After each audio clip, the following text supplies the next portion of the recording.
मते देवल भीतर को जीवाई दिया लक्ष्मी दुआर बंद कल कहीं मु फेरी आस गुंडीचा माँ घर मु गुंडीचा माँ घर फेरी आस दुआर खोल मु देवल को जीवी पड़ा आपणकर भकत निराकरण एते शीघ्र शेष हो गला प्रभु आउ बाकी नहीं तो भकत मानकर लीला शेष होला परे देवड़ा को आसीबे जदि बा शेष न होइछि वर्तमान आसीबा किछि दरकार नै रथटी जिबा बेले आपण मते कहि जाइथिले हेई गली हेई आसी 2 दिन पर जाऊ अछि शीघ्र फेरी आसे बड़ भाई एवं भौणी को संगरे नहीं रथरे गल मु जीवा कथा कहू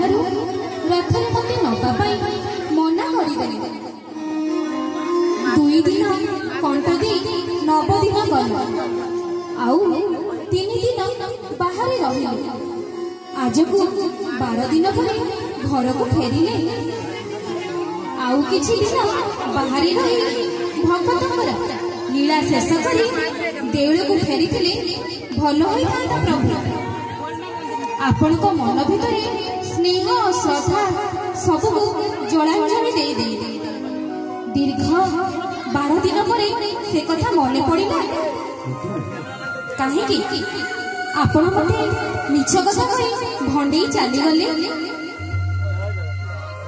जाओ जाओ फिरी नीलाद्री बिहारी भौणी को संगे छाड़ी करी गले दुख करी बोली नंदराजा झिया प्रभु जातु फेरी सबु यात्रा सारी देउल को फेरिबे नकरी दे प्रभु जातु फेरी आपण देरी नकरी फेरी जातु प्रभु सबु यात्रा एवं भक्त मानकर लीला शेष होला परे देउल को फेरी आसी एबे दुआर खोला खोले बबाड़ी छाड़िले किए सुनिबो दुआर बर्तन पर वर्तमान बंद रहिला प्रभु अरे ये केमिति कथा मु देउल को जीवी तुमे दुआर बंद करिवो एमिति कोन हुए सुन लक्ष्मी मु जहा कहूची मो कथा टिके सुन सब कथा बुझिबा पई चेष्टा कर राग कले कोन हो तुमे पूरा जगतर माता जगत माता को एमिति राग शोभा पाई मो रथरे जीवा बेले तुमको नहीं थांती बोली भाभी थी कौन आउ करिवे कह बड़ भाई अग्रज मो संगे जीवा पाई कहले मु मना करि पारली नहीं से परा मोर बड़ भाई आ बड़ भाई को जदि मना करि थांती से संगे संगे राग करि थांते एणु बड़ भाई को कथा काटी पारली नहीं लक्ष्मी आ तापर हैला सुभद्रा आम दुई भाई को भितरे से एकमात्र ओली ओली गेला भौणी गेलारे पड़ी सुभद्रा कौन तुमर गेला ननद नुहे कि से आखिर लुह झराइब मन दुख कर देखी आम सही पारिबा केमिति तेणु सुभद्रा को मना करि पारली नहीं यही सब कथा तुमर बुझिबा दरकार थिला लक्ष्मी निहाती दरकार बा प्रभु बा आपण को कथा आपण को उपाख्यान मानिबा पई पड़िबो प्रभु सुंदर अति सुंदर जे कोनोसी लोक आपण को कथा रे मोहित होई जाय आपण एते सुंदर कथा कहते मु जम्मा जानि राखी एने कहउछंती बड़ भाई को कथा काटी पारिली नाही पुणी कहउछंती सान भौणी को मना करि पारिली नाही ଏଥିରୁ ବୁଝା ପଡ଼ିଲା ସେମାନେ ସମସ୍ତେ ଆପଣଙ୍କର ନିଜର। ମୁଁ ଆପଣଙ୍କ ସାଙ୍ଗରେ ଯିବା ପାଇଁ କେତେ କାକୁତି ମିଳୁଥିଲି। ମୋ କଥା ଶୁଣି ମଧ୍ୟ ନ ଶୁଣିଲା ପରି ଅଭିନୟ କଲି। ଯାହାହେଲେ ମୁଁ ପରା ପର ଝିଅ। ମତେ କହିଲେ କି ଘରେ ରହିଥା, ମାଙ୍କର ସେବା କର। ମୁଁ ଖାଲି ସେବା କରେ, ଦିନ ରାତି ଖାଲି ସମସ୍ତଙ୍କର ସେବା କରୁଥିଲି। ମୋର ଭଲ ମନ୍ଦ କିଛି ନାହିଁ। ରୋଷେଇ ଜିନିଷ ଯାହା ଦେଇଗଲ ପ୍ରଭୁ, ଗୋଟେ ଅଛି ତ ଗୋଟେ ନାହିଁ। ଭାଇ ଭଉଣୀକୁ ସଙ୍ଗରେ ନେଇନ, ରଖି ବିଜେ କଲ ସାଇ। ପ୍ରଭୁ ଏଡେ ନିଷ୍ଠୁର, ମିଛ କଥା କହି ସବୁକୁ ଠକିଲି। ତମେ ଏଡେ ନିଷ୍ଠୁର। ଅଳ୍ପ ଦିନ ହେଲା ବିବାହ ଗଇଠାଳ ଫିଟି ନାହିଁ। ଭାଇ ଭଉଣୀକୁ ରଥରେ ନେଇନ, ଯାତ୍ରା କରିଲେ ଏଡେ କପଟି ପ୍ରଭୁ। ତମେ ଭକ୍ତକୁ ଠକୁଛ, ମତେ ବି ଠକୁଛ। କପଟି ପ୍ରଭୁ। ବା ପ୍ରଭୁ ବା, ଆପଣଙ୍କ କଥାକୁ ମାନିବାକୁ ପଡ଼ିବ। ମୁଁ ଆଗରୁ ଏମିତି କଥା ଜାଣିନଥିଲି। ଆପଣଙ୍କ କଥାରେ କେତେ ସତ୍ୟତା ଅଛି, ଯାହା ଏବେ ମୁଁ ବୁଝିପାରିବି। ମୋ କଥା ଟିକେ ଶୁଣ ରଖି, ଅବୁଝା ଜମା ହୁଅନି। ତୁମକୁ ରଥରେ ନେଇଯିବା ପାଇଁ ଇଚ୍ଛା ଥିଲା ସତ, ହେଲେ ଯେତେବେଳେ ବଡ଼ ଭାଇ ଅଗ୍ରଜ ମୋ ସଙ୍ଗରେ ଯାଉଛନ୍ତି, ମୁଁ କେମିତି ତୁମକୁ ସଙ୍ଗରେ ନେଇଥାନ୍ତି? ସେ ପରା ତ ମୋର ଦେଢ଼ଶୁର। ଦେଢ଼ଶୁର ସଙ୍ଗରେ ସାନ ଭାଇର ସ୍ତ୍ରୀ ଗଲେ ଏ ଜଗତର ଲୋକେ ମୋତେ କ'ଣ କହିବେ? ଏ ଯେଉଁ ପତିତ ପାବନ ଯାତ୍ରା, ଭକ୍ତମାନଙ୍କର ଗହଳି ଭିତରେ ବଡ଼ ଭାଇଙ୍କ ସଙ୍ଗରେ ଯଦି ଛୁଆଁ ଅଛୁଆଁ ଭାବ ହୋଇଯିବ, ଏ ଜଗତର ଲୋକେ ମୋତେ ନିନ୍ଦା କରିବେ। ବଡ଼ ଭାଇ କହିବେ ଲକ୍ଷ୍ମୀ ମୋତେ ବାହାର କରନ୍ତି। ସବୁ କଥାକୁ ନ ବୁଝିଲା ପର୍ଯ୍ୟନ୍ତ ସେ ଛାଡ଼ିବେ ନାହିଁ। ମୁଁ ତୁମକୁ ସେଥିପାଇଁ ନେଲି ନାହିଁ। ଆମର ବୁଲିବା ସମୟ ସରିଗଲାଣି। ତୁମେ କ'ଣ ପରେ ବୁଲିବା ପାଇଁ ଯାଇପାରିବ ନାହିଁ କି? ମତେ ଆପଣ କ'ଣ ବୁଝାଉଛନ୍ତି ପ୍ରଭୁ? ମୁଁ କ'ଣ ଛୋଟ ପିଲା ହୋଇଛି? ଆପଣ ପରା ଜଗତ କର୍ତ୍ତା। ଜଗତ କର୍ତ୍ତା ହୋଇ ମତେ ମିଛ କହି ଠକୁଛନ୍ତି। ଆପଣ ନିଜେ ନିଜକୁ ବୁଝାନ୍ତୁ। ଆପଣ ନିଜେ ଜାଣିଛନ୍ତି, ଆପଣଙ୍କ ଚରଣ ପାଦୁକା ନ ପାଇ, ଆପଣଙ୍କର ଦର୍ଶନ ନ କଲା ପର୍ଯ୍ୟନ୍ତ ମୁଁ ଅନ୍ନ ଗ୍ରହଣ କରେ ନାହିଁ। ଏକଥା ଆପଣ ଜାଣିନାହାନ୍ତି ପ୍ରଭୁ। ଗତ ସ୍ନାନ ପୂର୍ଣ୍ଣିମାରେ ଆପଣଙ୍କୁ ମନା କରିବା ସତ୍ତ୍ୱେ ଆପଣ ଅତ୍ୟଧିକ ଜଳରେ ସ୍ନାନ କଲେ। ଆପଣଙ୍କୁ ଜ୍ୱର ହେଲା, ମତେ ଆପଣଙ୍କର ସେବା କରିବା ପାଇଁ ମିଳିଲା ନାହିଁ। ମୁଁ କ'ଣ ଦେଉଳରେ ନଥିଲି ପ୍ରଭୁ? ଦଇତାପତି ମାନେ ସେବା କଲେ, ମତେ ସେବାରୁ ବଞ୍ଚିତ କାହିଁକି କରିଲା? ଜ୍ୱର ଉପଶମ ହେଲା ପରେ ରଥରେ ଭାଇ ଭଉଣୀ 3 ଜଣ ଗଲେ। ମୁଁ ଯିବାକୁ କହିବାରୁ ମତେ କହିଲ ମୁଁ 2 ଦିନ ଭିତରେ ଫେରି ଆସିବି ବୋଲି। ରଥରେ ଯିବାବେଳେ ରୋଷେଇ ଜିନିଷ ଯାହା ଦେଇଥିଲ, ସେଥିରେ ଗୋଟେ ଅଛି ତ ଗୋଟେ ନାହିଁ। ଏକଥା ମୁଁ କିଛି ସମୟ ପୂର୍ବରୁ କହିସାରିଛି। ଆପଣଙ୍କ ବିନା ମୁଁ କେମିତି ଭୋଜନ କରିଥାନ୍ତି ପ୍ରଭୁ? ଆପଣ ନିଜେ କୁହନ୍ତୁ। ଆପଣଙ୍କ ବିନା ଏ ଦେଉଳ ମତେ ଶୂନ୍ୟ ଶୂନ୍ୟ ଲାଗୁଥିଲା। ପଣ୍ଡା ପଢିଆରୀ ମାନେ କେହି ନଥିଲେ, ମୁଁ କେମିତି ଚଳିଥାନ୍ତି?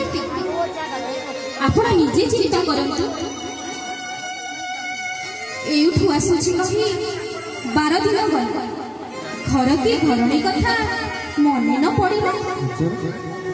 ମୁଁ 4 ଦିନ ଅପେକ୍ଷା କରି 5ମ ଦିନ ସଖୀମାନଙ୍କୁ ନେଇ ଯାଇଥିଲି।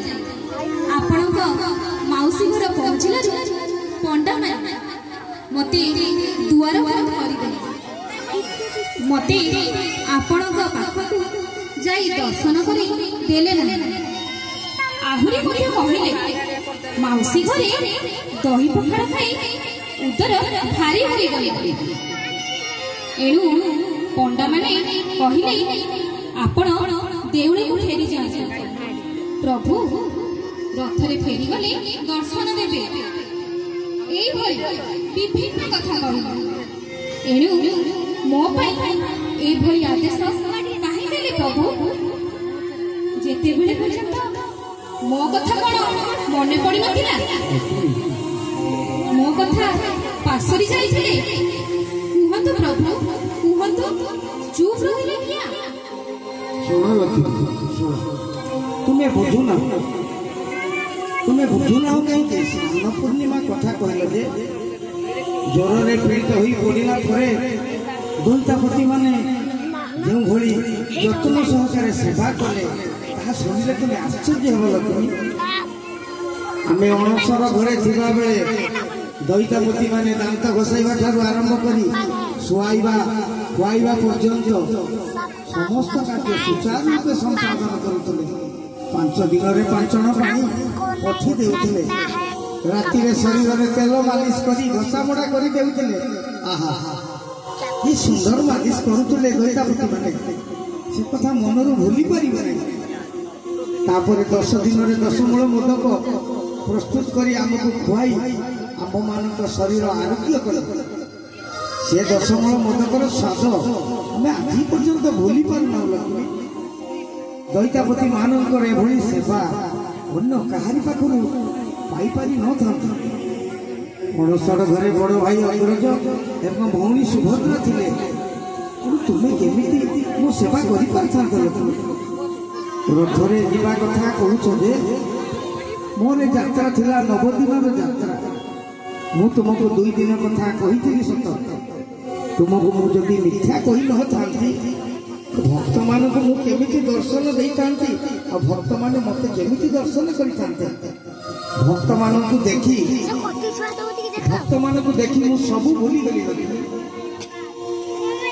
କେତେ କେତେ ଦୁଃଖୀ ରଙ୍କି ପାପି ତାପି ଏ ସମସ୍ତଙ୍କୁ ଉଦ୍ଧାର କରିବା ପାଇଁ, ଏ ଭକ୍ତମାନଙ୍କୁ ଦର୍ଶନ ଦେବା ପାଇଁ ମୋର ଏ 9 ଦିନର ଯାତ୍ରା। ପ୍ରତିବର୍ଷ ଏ ଯାତ୍ରା ହୋଇଆସୁଛି।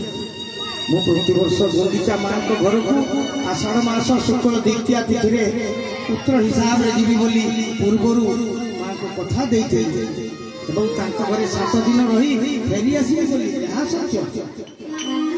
ରଥରେ ଯାଇ ସେଠାରେ ପହଞ୍ଚିଲା ପରେ କେତେ କେତେ ଭକ୍ତ ମୋତେ ପ୍ରଭୁ ପ୍ରଭୁ କହି କୁଣ୍ଢାଇ ପକାଇଲେ ଲକ୍ଷ୍ମୀ। ଦଇତା ସେବକ ମାନେ ମୋତେ ରଥରୁ ଧରି ଓହ୍ଲାଇଲେ। ହରିବଲ ହୁଳହୁଳି ଦେଇ ସମ୍ମାନ ସହକାରେ ଗୁଣ୍ଡିଚା ମାଙ୍କ ଘରକୁ ପାଛୋଟି ନେଲେ।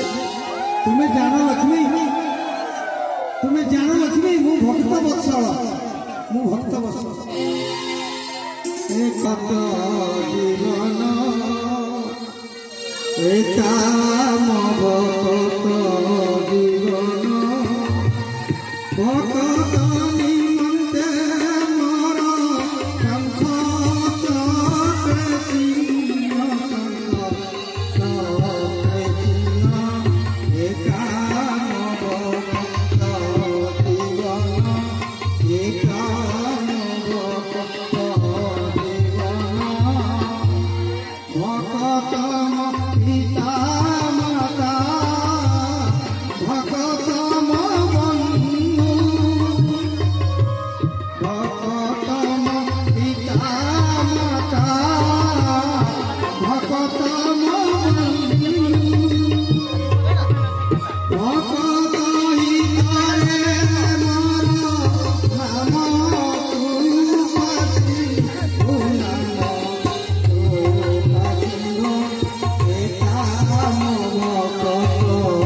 জীবন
ଆର୍ତ୍ତନାଦ ଶୁଣି ତାଙ୍କ ଆଖିରେ ଲୁହ ଦେଖି ମୋ ମନ ଭକ୍ତ ଆଡ଼କୁ ଲାଗି ରହିଲା।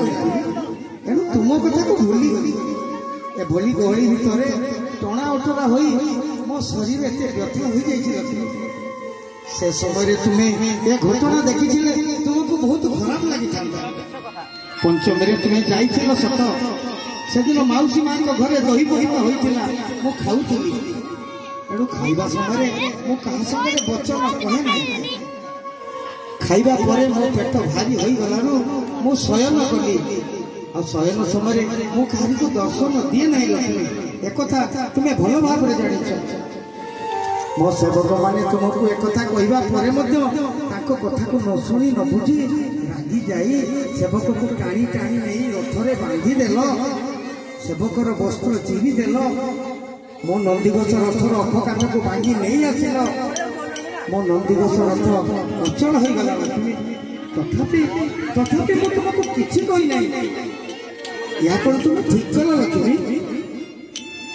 ଯେତେବେଳେ ଆପଣ ମୋ କଥା ବୁଝିପାରିଲେ ନାହିଁ, ମୋତେ ଦର୍ଶନ ଦେଲେ ନାହିଁ, ମୋ ମନ ଭିତରେ କେତେ କଷ୍ଟ ହୋଇଥିବ ସେ କଥା ଆପଣ ବୁଝିପାରିବେ ନାହିଁ ପ୍ରଭୁ।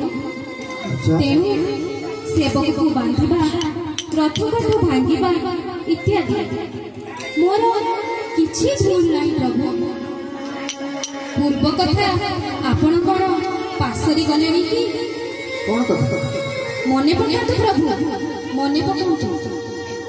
ମାର୍ଗଶିର ମାସ ଗୁରୁବାର ମୋର ବ୍ରତ ଥିଲା। ମୁଁ ସେତେବେଳେ ଚଣ୍ଡାଳୁଣୀ ଘରକୁ ଯାଇଥିଲି। ଶ୍ରିୟା ଚଣ୍ଡାଳୁଣୀ ଥିଲା ଜଣେ ଦିନହୀନ ଗରିବ। ସେ ବିଚରା ମତେ ଭକ୍ତିରେ ପୂଜା କରୁଥିଲା। ଯେମିତି ଆପଣଙ୍କର ଭକ୍ତମାନଙ୍କୁ କଳାଇ ନେଉଥିଲେ, ସେମିତି ଶ୍ରେୟା ମୋର ପରମ ଭକ୍ତ ଥିଲା। ଶ୍ରେୟା ଘରକୁ ଯିବା ପାଇଁ ମୁଁ ଏକଥା ଆପଣଙ୍କ ଠାରୁ ଆଦେଶ ପାଇଥିଲି।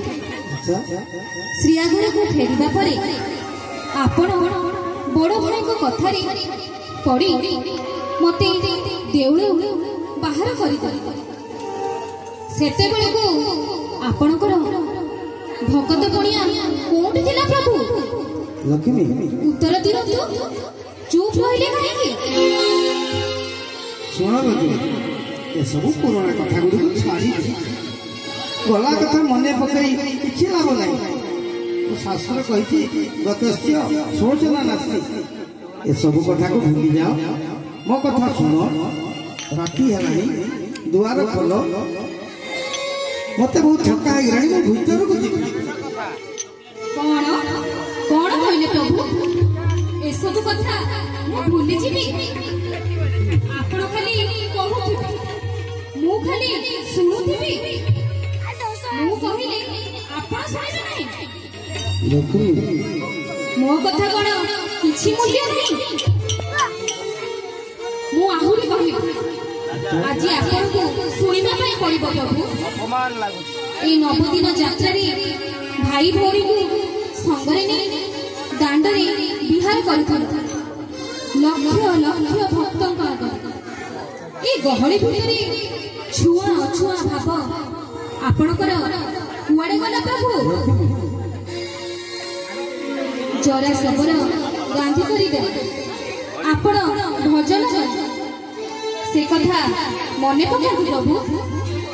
ସେତେବେଳେ ଆପଣଙ୍କର ଛୁଆଁ ଅଛୁଆଁ ଭାବ କୁଆଡ଼େ ଗଲା?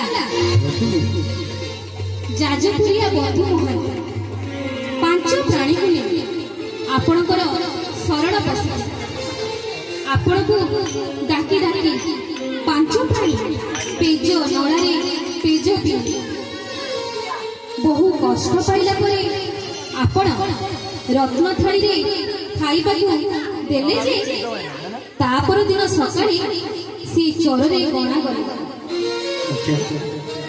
ଆପଣଙ୍କ ଯୋଗୁଁ ଆପଣଙ୍କ ଭକ୍ତ ବୋଲାଉଥିବା ବନ୍ଧୁ ମହାନ୍ତି ରାଜାଙ୍କ ଦରବାରରେ ରହି ବିଚରା କେତେ ମାଡ଼ ଛାଟ ଖାଇଲା। ଏ କଣ ଆପଣଙ୍କର ଭକତ ପଣିଆ? ଭକ୍ତ ବତ୍ସଲ୍ୟ ବୋଲାଉଅଛ ଆହୁରି ଭକ୍ତ କଥା କହୁଛ। ଆପଣ ଆଜି ସୁଦାମ ଦରିଦ୍ର ବ୍ରାହ୍ମଣ, ସେ ପୁଣି ଆପଣଙ୍କର ସଖା କରିଥିଲେ। ଦୁଃଖ ପାଇସାରିବା ପରେ ଶେଷ ବେଳକୁ ତାକୁ ଦୟା କରିବେ, ସେତେବେଳକୁ ତାଙ୍କର ଥିଲା ସେ ପରା ଆପଣଙ୍କର ପରମ ଭକ୍ତ। ଏହା କଣ ଆପଣଙ୍କର ଭଗତ ପଡ଼ିଆ? ରାମ ଅବତାର ସମୟରେ ଶ୍ରବଣାସ କରି ଆପଣଙ୍କୁ ଝୁରି ଝୁରି ଟିକିଏ ଦର୍ଶନ କରିବା ପାଇଁ ବୃଦ୍ଧା ହୋଇଗଲେ। କେତେ ଦୁଃଖ ସେ ପାଇଲା। ଦୁଃଖ ଶେଷ ହେଲା ପରେ ତାକୁ ଶେଷ ଅବସ୍ଥାରେ ଦର୍ଶନ ଦେଲେ। ଶ୍ରବଣାସ କରି ଆପଣଙ୍କୁ ଅଇଠା କରିଦେଲେ। ଖାଇବା ପାଇଁ ଆପଣ ଖାଇବେ, ଆପଣଙ୍କର ଜାତି ତ ଗଲା ନାହିଁ। ସେତେବେଳେ ଡାକିଲା, ପ୍ରଭୁ ଦୟା କର।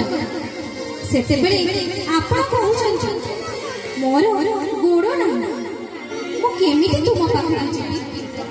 ପୁଣି ଭକ୍ତ ଯଦି ଆପଣଙ୍କ ପାଖକୁ ଆସି ଦୁଃଖରେ କିଛି ମାଗିଲା, ଆପଣ କହୁଛନ୍ତି, ମୋର ହାତ ନାହିଁ, ମୁଁ କେମିତି ଦେବି?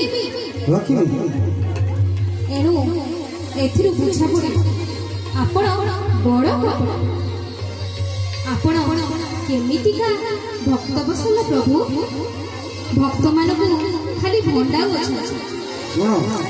ଶୁଣ ଲକ୍ଷ୍ମୀ, ମୋ କଥା ଟିକେ ବୁଝିବା ପାଇଁ ଚେଷ୍ଟା କର। ତୁମେ ପରା ଜଗତର ମାତା, ଜଗତରେ ସମସ୍ତେ ତୁମକୁ ମା ବୋଲି ଡାକନ୍ତି। ତୁମେ ଅନ୍ନ ଦାୟୀ, ବସ୍ତ୍ର ଦାୟୀ, ଆଉ ମାର ମନ ସବୁବେଳେ ମେରଣା ହୋଇଥାଏ। ତୁମେ ଯଦି ଏମିତି ସାମାନ୍ୟ କଥାରେ ରାଗ କରିବ, ଯଦି ଏମିତି ତର୍କ କରିବ, ସଂସାରରେ ସବୁ ମା ମାନେ ଏମିତି ଅବୁଝା ହୋଇ ରାଗ କରିବେ, ଏ ସଂସାର ଚାଲିବ କେମିତି? ମୁଁ କାହାକୁ ଦଣ୍ଡ ଦିଏ ନାହିଁ ଲକ୍ଷ୍ମୀ। ପ୍ରାଣୀମାନେ ନିଜ ନିଜର କର୍ମ ଫଳ ଭୋଗ କରିସାରିବା ପରେ ମୋ ନିକଟକୁ ଆସନ୍ତି। ତେଣୁ କଥାରେ ଅଛି, କର୍ମ କରିଣ ଫଳ ପାଇ ପ୍ରାଣୀତା ଅବଶ୍ୟ ବନ୍ଧୁ। ତେଣୁ ଜୀବର ପ୍ରାରବ୍ଧ କର୍ମ ଜୀବକୁ ଭୋଗ କରିବା ପାଇଁ ପଡ଼ିଥାଏ। ମୁଁ କୌଣସି ଜୀବକୁ କ୍ଷତି ପହଞ୍ଚାଇ ନଥାଏ ଲକ୍ଷ୍ମୀ। ସେଥିପାଇଁ ଏ କଥା ଶାସ୍ତ୍ରରେ ଲେଖା ଅଛି। ତେଣୁ ଭକ୍ତଙ୍କୁ ଉଦ୍ଧାର କରିବା ପାଇଁ ମୁଁ ବଡ଼ ଦେଉଳରେ ପତିତ ପାବନ ବାନା ଉଡ଼ାଇଅଛି। ମୋତେ ଦର୍ଶନ ନ ପାଇଲେ ମଧ୍ୟ ବାନାକୁ ଦର୍ଶନ କଲେ ଏ ପ୍ରାଣୀ ଜଗତରୁ ତରିଯାଏ। ଏସବୁ କଥାକୁ ଭୁଲି ଯାଇ ଦୁଆର ଖୋଲ। ଏଇ ପୁରୁଣା କଥାକୁ ଆଲୋଚନା କଲେ ଆଉ କଣ ହେବ ଲକ୍ଷ୍ମୀ କହିଲ? ବା ପ୍ରଭୁ ବା, ଆପଣଙ୍କ କଥା କେଡ଼େ ମଧୁର, କିନ୍ତୁ ଦେଖିବାକୁ ଗଲେ ଭିତରେ ବଡ଼ କର୍କଶ। ଆପଣ କଥା ଶୁଣିଲେ ମନ ଭୁଲାଇବା ପାଇଁ ଭକ୍ତମାନଙ୍କୁ ବହୁତ ସୁନ୍ଦରିଆ କଥା କହିଥାନ୍ତି। ଆପଣଙ୍କ କଥା ଯିଏ ଶୁଣିବ ସୁନ୍ଦରିଆ ମିଠା କଥାରେ ସବୁ ଭୁଲିଯିବ, କିନ୍ତୁ ଆପଣଙ୍କର ମିଠା କଥାରେ ଭୁଲିଯିବି ନାହିଁ ପ୍ରଭୁ। ମୁଁ କଣ ଆପଣଙ୍କ କଥା ଜାଣି ନାହିଁ? ଆପଣ ନିଜେ ଜାଣିପାରୁନାହାନ୍ତି। ମୁଁ ଯେଉଁ କଥା କହୁଛି ଆପଣ ନିଜେ ବୁଝିପାରୁନାହାନ୍ତି। ଏଣୁ ଆପଣ କହୁଥିବେ, ମୁଁ ଖାଲି ଶୁଣୁଥିବି। ଏହା ଆପଣଙ୍କର ଧାରା ନୁହେଁ। ମୋ କଥା ମାନିଯାଉ ଲକ୍ଷ୍ମୀ, ଏଥିରେ ତୁମର ମଙ୍ଗଳ ହେବ। ମନ ଭିତରୁ କ୍ରୋଧ ସମ୍ବରଣ କର। ମୁଁ ତୁମକୁ ଯାହା କହୁଛି ଶୁଣ। ମୋର 9 ଦିନ ଯାତ୍ରା ଶେଷ ହୋଇଅଛି। ଗତକାଲି ଗଲା ମୋର ଏକାଦଶ ଯାତ୍ରା। ଆମେ ରଥରେ ଯିବା ସମୟରେ ଆମ ସହିତ ଯାଇଥିବା ଅଶରୀର ପ୍ରାଣୀମାନେ ତଥା ଭୂତ, ପ୍ରେତ, ଚଣ୍ଡୀ, ଚାମୁଣ୍ଡା, ମହାକାଳୀ, କିନ୍ନର ଇତ୍ୟାଦି ପୁଣି ଫେରି ଆସିଥିଲେ ଆମ ସାଙ୍ଗରେ। ଗତକାଲି ମୁଁ ତାଙ୍କୁ ରଥ ଉପରେ ଅଧରପଣା ଦେଇସାରି ଖାଇସାରି ସେମାନେ ମଧ୍ୟ ତୃପ୍ତ ହୋଇ ଏଠାରୁ ଚାଲି ଯାଇଛନ୍ତି। ତେଣୁ ଆଜି ହେଉଛି ମୋର ଦ୍ୱାଦଶ ଯାତ୍ରା। ସମସ୍ତ ଭକ୍ତଙ୍କୁ ରଥଯାତ୍ରାରେ ଆଜି ଶେଷ ଦର୍ଶନ ଦେଇ ମୁଁ ଦେଉଳକୁ ବାହୁଡ଼ି ଆସି ଏ ଦ୍ୱାଦଶ ଯାତ୍ରାରେ ତୁମେ କ'ଣ ମୋତେ ସାହାଯ୍ୟ କରିବ ନାହିଁ? ମୋ କଥା ଟିକେ ବୁଝ। ପାତରନ୍ତର କର ନାହିଁ। ସାନ ଭଉଣୀ ସୁଭଦ୍ରାକୁ ଭିତରକୁ ଛାଡ଼ିଦେଲେ, ବଡ଼ ଭାଇଙ୍କୁ ମଧ୍ୟ ଭିତରକୁ ଛାଡ଼ିଦେଲେ। ମତେ କିଆ ଦୁଆର ବନ୍ଦ କର ଲକ୍ଷ୍ମୀ? ନିଜ ମନକୁ ଶାନ୍ତ କର, ମନ ଭିତରୁ ମାନ ଭାଙ୍ଗ। ଯାହା ହେବାର ତ ହୋଇଗଲାଣି, ମୁଁ ତୁମକୁ ବୁଝାଇବି ନାହିଁ ତ ଆଉ କାହାକୁ ବୁଝାଇବି? ମୁଁ ଯାହା କହୁଛି ମୋ କଥାର ଅର୍ଥ ଆପଣ ବୁଝି ମଧ୍ୟ ଅବୁଝ। ଆପଣ ପୁଣି ମତେ କଥା ଛଳରେ ବୁଝାଇବା ପାଇଁ ଚେଷ୍ଟା କରୁଛନ୍ତି। ମୁଁ କାହା ଝିଅ ଜାଣିଛଟି? ମୁଁ ଯଦି ରାଗିବି କଣ ମାନେ କଣ କରିଦେବି? ମୁଁ ବୋଲି ଝିଅ ଏ ଘରେ ରହିଅଛି। ଅନ୍ୟ କେହି ଝିଅ ହୋଇଥିଲେ କେବେଠାରୁ ଏ ଘର ଛାଡ଼ି ପଳାଇ ଯାଇ ସାରନ୍ତି। କହୁଛନ୍ତି କଣ ନା ଭାଇ ଭଉଣୀକୁ ଦେଉଳ ଭିତରକୁ ଛାଡ଼ିଦେବେ। ମତେ କିଆ ଦୁଆର ବନ୍ଦ କଲ? ମତେ ପରା ପଞ୍ଚମୀ ଦିନ ଆପଣ ଦୁଆର ବନ୍ଦ କରିଥିଲେ। ଏକଥା କଣ ଏତେ ଶୀଘ୍ର ପାସରି ଗଲେ ପ୍ରଭୁ? ଗୋଟିଏ କାମ କର, ମୁଁ ଆପଣଙ୍କ ବଡ଼ ଭାଇ ଏବଂ ଗେଲା ଭଉଣୀ ଡାକି ଦେଉଛି, ସଙ୍ଗରେ ନେଇ ଫେରି ଯାଆନ୍ତୁ। ଆଉ ଆପଣଙ୍କର ଯାହା ଯାତ୍ରା ବାକି ଅଛି ସବୁ ଯାତ୍ରା ଶେଷ ହେଲା ପରେ ଫେରିବେ। ମୁଁ ଦୁଆର ଭାଙ୍ଗିଦେବି। ଭାଇ ଭଉଣୀକୁ ସଙ୍ଗରେ ବୁଲେଇ ଭଲ ଭଲ ସୁଆଦିଆ ଜିନିଷ ଖାଇବେ। ମନ ତୃପ୍ତି ହେଲେ ଫେରିବେ। ମୁଁ କିନ୍ତୁ ଏଠାରେ ଉପବାସ ରହିବି। ଏଇଆ ଆପଣଙ୍କ ଇଚ୍ଛା? ଜଗତକୁ ସୁନ୍ଦର ଦିଶିବ ପ୍ରଭୁ। ଭକ୍ତମାନେ ଜାଣିବେ ମୋ ପ୍ରଭୁ ଭାରି ବଢିଆ। ତାଙ୍କ ମନରେ ଛନ୍ଦ କପଟ ତିଳେ ହେଲେ ନାହିଁ। ମୋ କଥା ଶୁଣ ଲକ୍ଷ୍ମୀ, ମୁଁ ଏତେ କରି କହିଲି, ମୋ କଥା ଟିକିଏ ହେଲେ ଶୁଣିଲ ନାହିଁ। ମୋର ସବୁ କଥା ବ୍ୟର୍ଥ ହେଲା। ଏତେ ଭକ୍ତଙ୍କ ଭିତରେ ମତେ ଅପମାନିତ କରୁଅଛ।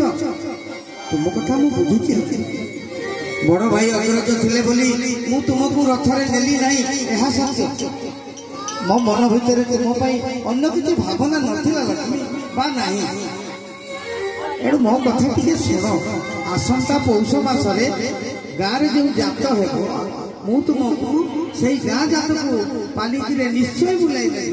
କଥା ଦେଉଛି, ଏହା ସତ୍ୟ। ସେତେବେଳକୁ ତୁମେ ଆମେ ଦୁଇ ଜଣ ଯିବା। ଆମ ସଙ୍ଗରେ ନା ବଡ଼ ଭାଇ ଯିବେ ନା ସାନ ଭଉଣୀ ଯିବେ, କେହି ଯିବେ ନାହିଁ ଲକ୍ଷ୍ମୀ, ଏହା ସତ୍ୟ। ଏତେ ରାତ୍ରିରେ ତୁମେ ଯେମିତି ପାଟିତୁଣ୍ଡ କରୁଅଛ, ଯଦି ବଡ଼ ଭାଇ ଜାଣିବେ କଣ କହିବେ କହିଲ? ରାଗ ଶାନ୍ତ କର। ମୁଁ ସବୁ ଜାଣିଛି ପ୍ରଭୁ। এই ଜଗତରେ ଲୋକ ମଧ୍ୟ ସବୁ ଜାଣନ୍ତି। ବଡ଼ ଭାଇଙ୍କ କଥାରେ ପଡ଼ି ମତେ ଦେଉଳୁ ବାହାର କରିଦେଇଥିଲେ। ମୋର ବିନତି ଗ୍ରହଣ କରିନଥିଲେ। ପ୍ରଥମରୁ ନ ବୁଝି ବିଚାର ନ କରି ମତେ ଚଣ୍ଡାଳଟେ ବୋଲି ଗାଳି ଦେଇଥିଲେ। ଆପଣ କୁହନ୍ତୁ ପ୍ରଭୁ, ଆପଣ କୁହନ୍ତୁ। ଭକ୍ତ ଯଦି ଭକ୍ତିରେ ଡାକିଲା, ମୁଁ ତା ଭକ୍ତିରେ ସନ୍ତୁଷ୍ଟ ହୋଇ ତାକୁ ଦର୍ଶନ ଦେବି। ଏଥିରେ ମୁଁ କଣ ଅନ୍ୟାୟ କଲି? ଭଗତକୁ ଦର୍ଶନ ଦେବା କଣ ମହାପାପ? ଏଣୁ ମୁଁ ଚଣ୍ଡାଳୁରେ ଗଣା ହେବି। ଆପଣ ପୁଣି ଲକ୍ଷ ଲକ୍ଷ ଭକ୍ତଙ୍କୁ ଦର୍ଶନ ଦେଇଛନ୍ତି। ମୋ ପାଇଁ କିଆ ବାରଣ ଥିଲା? କୁହନ୍ତୁ ପ୍ରଭୁ, କୁହନ୍ତୁ। ଚୁପ୍ ରହିଲେ କାହିଁକି? ମୁଁ ବୋଲି ଝିଅ ବାପ ଘରକୁ ନ ଯାଇ ସମୁଦ୍ର କୂଳରେ ଉଆସ ତିଆରି କରି ରହିଲା। ଆପଣ ତ ଜଗତର କର୍ତ୍ତା। ମତେ ଛାଡ଼ି ଆପଣ ଏବଂ ବଡ଼ ବଡ଼ କାହିଁକି ସୁଖ ଶାନ୍ତିରେ ରହିପାରିଲେ ନାହିଁ? 12 ବର୍ଷ ପର୍ଯ୍ୟନ୍ତ ଦରିଦ୍ର ହେଲେ, 12 ଦୁଆର ଯାଇ ଭିକ୍ଷା ମାଗିଲେ, ଅନ୍ନ ମିଳିଲା। କୁଆଡ଼େ ଗଲା? କୁଆଡ଼େ ଗଲା ଆପଣଙ୍କର ସେଇ ବଡ଼ପଣ? କୁଆଡ଼େ ଗଲା? କୁଆଡ଼େ ଗଲା ଆପଣଙ୍କର ସେଇ ଜଗତର ନାଥର ଆଖ୍ୟା? ମୁଁ ସେଇ ଚଣ୍ଡାଳୁ। ସେତିକିରେ ଆପଣଙ୍କର मन शांति है नहीं प्रभु। मो घर को जाई हांडी कंचा मागी अलग रोषे किंतु चूली जलला ना हांडी तातिला शेष विरक्ति होई काठरी पिटी हांडी भांगी दे। पूर्व कथा कौन बासरी गली गली प्रभु मने पड़े मु सेई चंडालु चंडालु जेबे टेकी देली अन्न भजन करले प्रभु कालिय गंजन ए सब निर्यातना कौन मो मनरू एते शीघ्र भूली जीवी प्रभु। मु तुम कथा बुझी पारि एते बड़ लांछना मते दियो नहीं लगे। तुम एते बड़ पार्टी करी कहूच आ मु जदि रागिबी कौन माने कौन होई जीवो सेति पाई मु राग करू एमितिका कथा सुनिले बड़ भाई कौन कहिबे। बड़ भाई परा घरर मुरबी ये सब कथा तांकु पचारियो नहीं कहि जतबेले से भीतर को गले तांकु पचारिबा थिला मु कौन एकुटिया रथरे जाइछली कि आमे तीन जण जाइछे बुझिल लक्ष्मी। झगड़ा बड़ भाई जदि शुणिबे काली सकाळे हमको भिने करदेवे। तुम्हें जानिछ लक्ष्मी ये जमी होउछि तांकर ये देउळ होउछि तांकर ये समस्त कागज पत्र तांकर सुना हीरा गहना कंसा बासन जेते पदार्थ अछि इत्यादि सब तांकर से होउछन्ति देउळर कर्ता मु तांकर सान भाई आ काली सकाळे जमी भाग हेबो गहना भाग हेबो सुना थाली भाग हेबो सबू भाग होला परे आम शेष आमे जदि आमको जदि भिने करदेवे आमे चलिबा केमति लगे। मो कथा मानि जाओ कहीं आउ एते बचसा करूछ रात्रि हेलाणी द्वार खोली दियो मु भीतर को गले अन्यान्य जहा कथा अछि गोपन रे बसी चिंता करिबा। प्रभु बाबा मु एते कथा कहला परे मो कथा किछि ले बुझी पाइले नहीं। मो कथार प्रकृत उत्तर मते मिलला नहीं प्रभु आपण कोन एड़े निर्दय। नवदिन मते नव जुग हेला त्रिमुख भीतर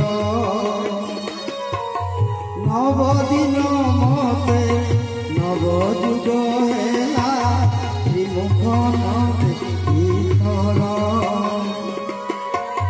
झुरी झुरी देहा दुर्बल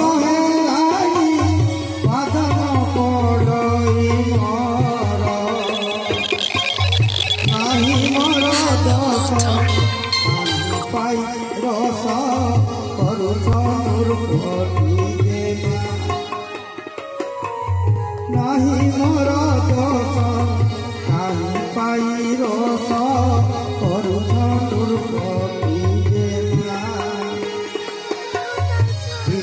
अपराध तो कृपा बारिध सकल करिबु क्षमा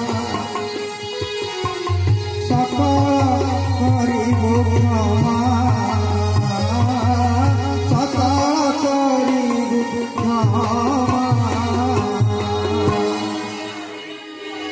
एबे द्वार खोली दिया लक्ष्मी मो कथा शुणी मोर एते बड़ कथा शुणी मोर मुंड व्यथ लगे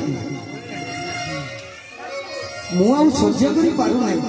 आज बहुत रात्रि है केते केते भक्त माने शुणुचंती कौन भाभी कहल बड़ भाई एवं सुभद्रा देउल भितर रही एक कथा निश्चय शुणुवे कौन भावुवे कहल मो कथा मान लक्ष्मी मु यात्रा शेष करी फेरिबा समय रे तुम बड़ बड़ रसगोला आनी तुम पाट शाढ़ी आनी हीरार माल सुना गहना बहुत गहना आनी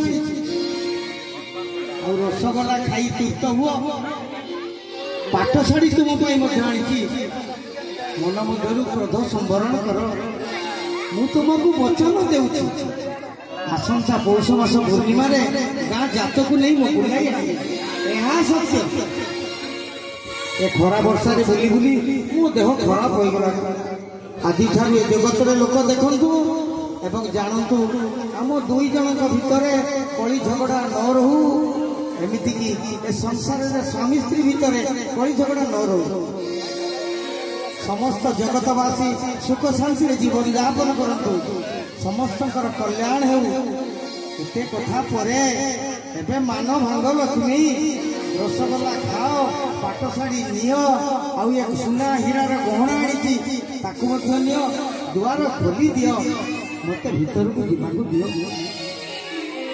सेवक एवं भक्त माने बहुत दुख कष्ट पाइले लक्ष्मी समस्त को शांति देवा पाई मु तुमको निवेदन करुची लक्ष्मी जहाँ घटवार चला है मु तुमको आउ दुख देवी नहीं यहाँ सत्य रसगोला पाट शाढ़ी नियो मन मध्य राग दूर कर हौ प्रभु हौ आपण जगतर कर्ता एणु आपण जेतेबेले निवेदन करिले आपण तो कथा मानि मु मोर कथा को पछको फेराई नउछि ए नीलाद्रीश्वर ए जगतर नाथ आपण देखिबा कथा को मन रखी दुआर खोलुछि प्रभु जहाँ हबार तो है मो कहबार जदि कौन से त्रुटि थाए निज गुणरू क्षमा करिवे प्रभु आम भितरे राग हिंसा झगड़ा किछि न रहो ए संसार रे समस्ते जाने एवं शिखंत स्वामी भितरे राग दोष जेमिति न रहो सेथिपाई आमे विनम्र निवेदन करू ए कथा ध्यान धन्य प्रभु तमे धन्य धन्य आपनकर ए मानव धन्यवाद धन्यवाद समस्त को अनुरोध महाप्रभु जितेबाला भीतर को जीवे महाप्रभु को दया कर किसी भिक्षा दियंतु भिक्षा खाइबे महालक्ष्मी द्वार खुलुचंतु मीठा हांडी बढ़ाई देवे पाट शाढ़ी बढ़ाई देवे रसगोला लक्ष्मी पाटे खुआई देवे ये सब नीति अच्छे धारण करके दक्षिणा दिए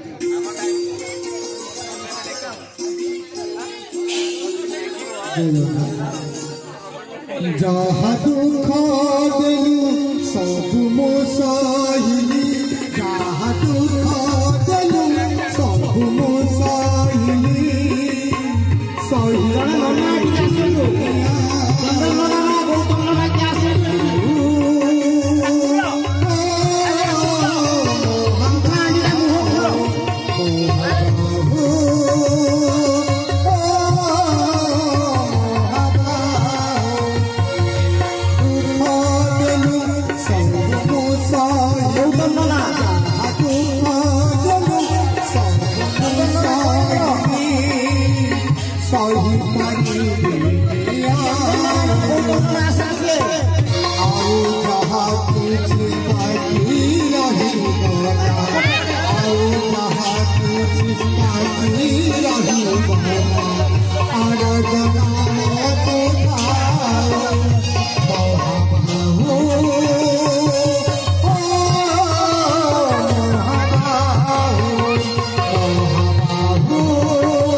पशुपति है पापी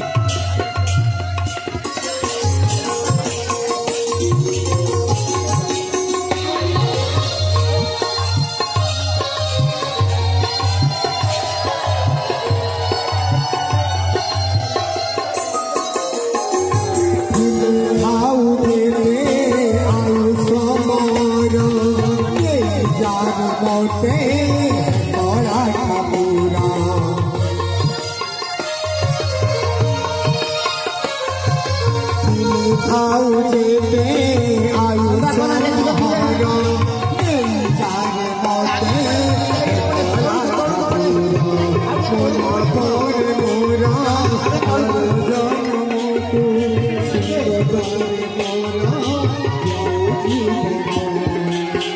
पशुपति है पशुपति है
जगन्नाथ समय के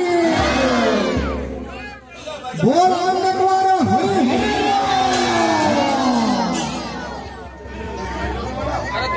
उठाओ আমার কীর্তন হয়ে গেছে কীর্তন করতে বহুত ভালো হতো কীর্তন হলো জয় জগন্নাথ কীর্তন হয় না